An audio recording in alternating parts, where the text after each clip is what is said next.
할렐루야. 모두가 사는 교회 올리브교회 박종범 목사입니다. 오늘도 새날을 주신 우리 주님을 찬양합니다. 하나님의 은혜와 평강이 저와 우리 모두 가운데 예수 그리스도 안에서 풍성하게 임하기를 주의 이름으로 축복합니다. 오늘 요한복음 18장 19절에서 27절 말씀에 근거해서 들을 수 있을 때 들으라 라는 제목으로 하나님의 말씀을 나누도록 하겠습니다. 가룟 유다의 배신을 통해서 예수님께서 붙잡히셨습니다. 그리고 대제사장에게 붙들려 가셨습니다. 베드로는 멀찍이 주님을 따라가지요. 대제사장 앞에서 예수님이 신문을 받으십니다. 너의 교훈과 가르침을 다시 한번 내게 말하라. 그랬을 때 예수님께서 대답하십니다. 내가 아무것도 은밀하게 행하지 않고 모든 사람들 앞에서 성전에서 회당에서 공개적으로 가르쳤는데 왜 여기서 또 묻느냐? 들은 자들에게서 들으라. 이렇게 주님이 말씀하십니다. 그러자 주변에 있던 사람이 예수님을 때립니다. 그러고 나서 대제사장 앞에 무리하게 이게 뭐냐? 그랬을 때 예수님께서 따지고 들으십니다. 내가 잘못한 거 있으면 말해봐라. 내가 잘못한 게 없다면 왜 나를 때리느냐? 주님이 그렇게 말씀하시는 이야기가 오늘 본문의 내용이죠. 한편 베드로는 예수님을 멀찍이 따라갔다가 예수님을 부인하는 이야기가 오늘 본문 후반부에 기록되어 있습니다. 이 말씀을 통해서 우리에게 주시는 교훈을 살펴보도록 하겠습니다. 19절부터 읽어보겠습니다. 대제사장이 예수에게 그의 제자들과 그의 교훈에 대해 물으니 예수께서 대답하시되 내가 드러내놓고 세상에 말하였노라. 모든 유대인들이 모이는 회당과 성전에서 항상 가르쳤고 은밀하게는 아무것도 말하지 아니하였거늘 어찌하여 내게 묻느냐? 내가 무슨 말을 하였는지 들은 자들에게 물어보라. 그들이 내가 하던 말을 아느니라. 대제사장이 예수님의 교훈에 대해서 책 잡으려고 물었죠. 그랬더니 예수님께서 내가 이미 성전과 회당에서 공개적으로 말했다. 그러니까 더 듣고 싶거든 그들에게서 들으라. 예수님이 그렇게 말씀하십니다. 이 말씀은 우리에게 중요한 교훈을 주고 있습니다.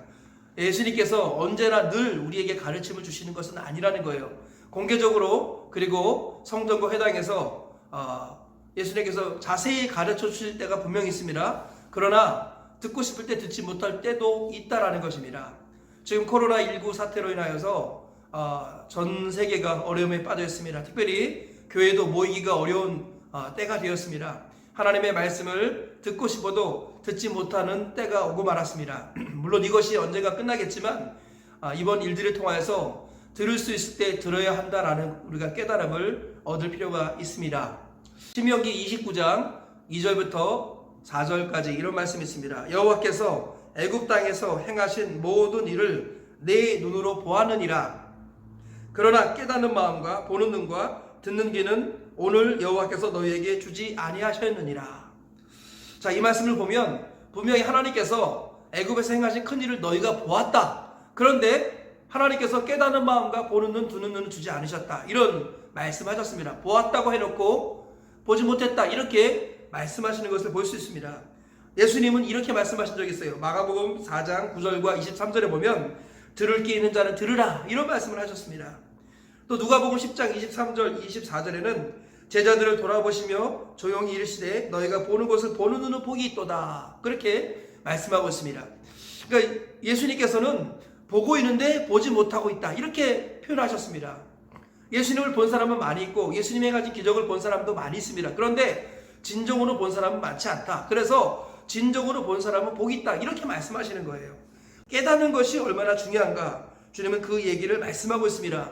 이스라엘 백성들도 애굽에서 행하신 큰 일을 보았지만 깨닫지 못했습니다. 그래서 광야에서 어떻게 됐습니까? 멸망당하고 말았어요. 깨닫는 마음이 있어야 된다는 것입니다. 하나님 말씀을 들을 수 있을 때 진지하고 신중하게 듣고 그리고 그 말씀을 깨닫는 게 중요합니다. 그리고 깨달을 때 어떻게 돼요? 비로소 보는 눈과 듣는 귀가 열리는 것입니다.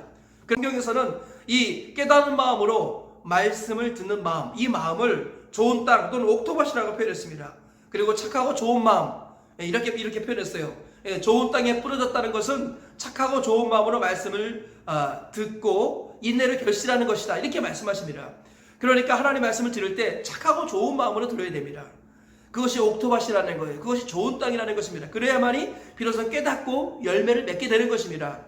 예배를 드리기 전에 일찍 와서 찬양하고 기도하고 자신을 돌아보고 그지요? 이런 일들을 왜 합니까? 마음을 옥토바스로 만들기 위해서 착하고 좋은 마음으로 만들어 놓고 나서 말씀을 들을 때 그때 말씀이 들리고 그때 깨달아지는 것입니다. 그 깨달아지면 어떻게 돼요? 변화가 되는 것입니다. 주님께서는 그런 마음을 심령이 가난하다 이렇게 표현했습니다. 심령이 가난한 자는 복이 있나니 천국이 그들의 것이며, 심령이 가난하여 하나님의 말씀이 떨어지면 천국이 그들의 것이 되는 것입니다. 그러나 가난한 마음이 없어가지고 깨닫는 마음이 없으면 하나님 나라가 그의 것 되지 않는 것입니다. 그러면 오늘 대제사장처럼 예수님을 앞에 두고 하나님을 앞에 두고 자신이 심판자가 되어서 예수님을 죽이는 이런 일들을 범하게 된다라는 것입니다. 그러므로 들을 수 있을 때 듣고 깨닫는 것이 복되다라는 것입니다. 진리는요, 계시된 지식이 있고 전달된 지식이 있습니다. 예를 들어서 하나님께서 아담을 지으시고 나서 동산 중앙에 있는 선악을 알게 하는 나무의 열매를 먹지 말라, 먹는 날에 내가 반드시 죽으리라. 이 말씀은 하나님이 아담에게 직접 하신 말씀이에요. 이것은 계시된 지식입니다. 반면에 하나님이 아담에게 그 말씀을 하시고 나서 그 후에 아담을 재우시고 하와를 만드십니다.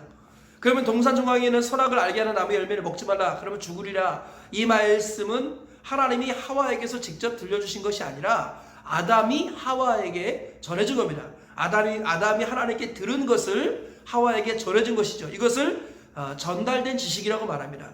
그러니까 지식은 두 종류가 있는 거예요. 계시된 지식이 있고 전달된 지식이 있는 겁니다. 자, 계시된 지식은 뭐예요? 직접 하나님의 음성을 들려주시는 것, 또 하나님께서 성령으로 강력하게 깨닫게 해주시는 것, 이런 것들입니다.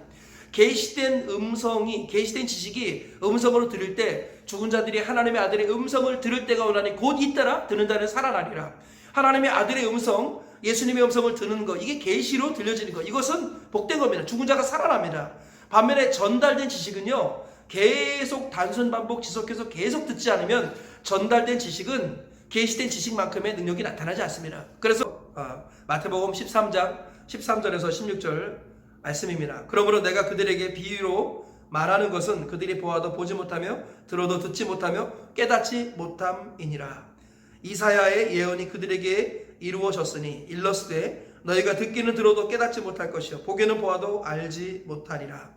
이 백성들의 마음이 완악하여져서 그 귀는 듣게 둔하고 눈은 감았으니 이는 눈으로 보고 귀로 듣고 마음으로 깨달아 돌이켜 내게 고침을 받을까 두려워함이라 하였느니라. 그러나 너희 눈은 봄으로 너희 귀는 들음으로 복이 있도다. 오늘 말씀과 깊은 연관을 주는 말씀입니다. 우리 주님께서 분명히 말씀하시죠. 하나님의 말씀을 진짜로 귀담아 듣고 어린아이의 마음으로 들으면요, 제 죄가 드러나거든요. 자기 한계가 나타나거든요. 그러면 어떻게 돼요? 돌이킬 수 있는 기회가 주어집니다. 그리고 돌이키려면 어떻게 돼요? 돌이킨다라는 것은 뭐냐면 내가 바꾸어져야 된다라는 거예요. 내 죄가 끊어져야 된다라는 거예요. 그런데 수많은 사람들이요, 돌이켜 고침받는 것을 두려워합니다. 왜냐하면 죄를 끊어야 하고 내가 변화되어야 하고 내가 아파야 하기 때문이죠. 하나님의 말씀은 살아있는 활력 있는 검과 같아서 심령과 골수를 찔러 쪼갭니다. 다른 말로 하면 하나님의 말씀은 아파요. 하나님의 말씀을 들으면 아픕니다. 때로는 불방망이처럼, 때로는 찌르는 칼처럼 아픕니다. 그러나 결과적으로는 치료하는 광선처럼 우리를 회복시키시거든요. 그래서 하나님의 말씀을 들을 때는 이 말씀 앞에 아파야 된다라는 마음으로 들어야 됩니다. 그래야만이 그 말씀이 나를 찌르고 나를 수술해서 결국 나를 변화시킵니다. 마틴 루터가 말했습니다. 율법의 방망이에 얻어 터진 자만이 복음의 은혜를 깨달을 수 있다. 하나님의 말씀으로 매맞아야 됩니다. 하나님의 말씀으로 찔려야 됩니다. 아파야 됩니다. 그럴 때 수술이 일어나고 치료가 일어나는 것이죠. 그런데 수많은 사람들은 말씀을 제대로 듣지 않습니다. 왜요? 말씀을 들으면 내가 바뀌어야 되거든요. 내가 돌이켜 회개해야 되거든요. 죄를 끊어야 하거든요. 그런데 그것이 싫은 겁니다. 죄는 죄대로 즐기고 싶고 천국은 천국으로 가고 싶은 겁니다. 그래서 하나님과 바알 사이에 머뭇머뭇하게 되는 거예요. 세상과 교회 사이에 양다리를 걸치게 되고 마지막에 멸망이 찾아오는 것입니다. 이 말씀을 꼭 기억하시고 들을 수 있을 때 듣고 깨달아서 돌이켜 변화되어서 하나님의 사람으로 세워지시고 천국까지 가시는 저와 우리 모두가 다 되시길 주의 이름으로 축복합니다.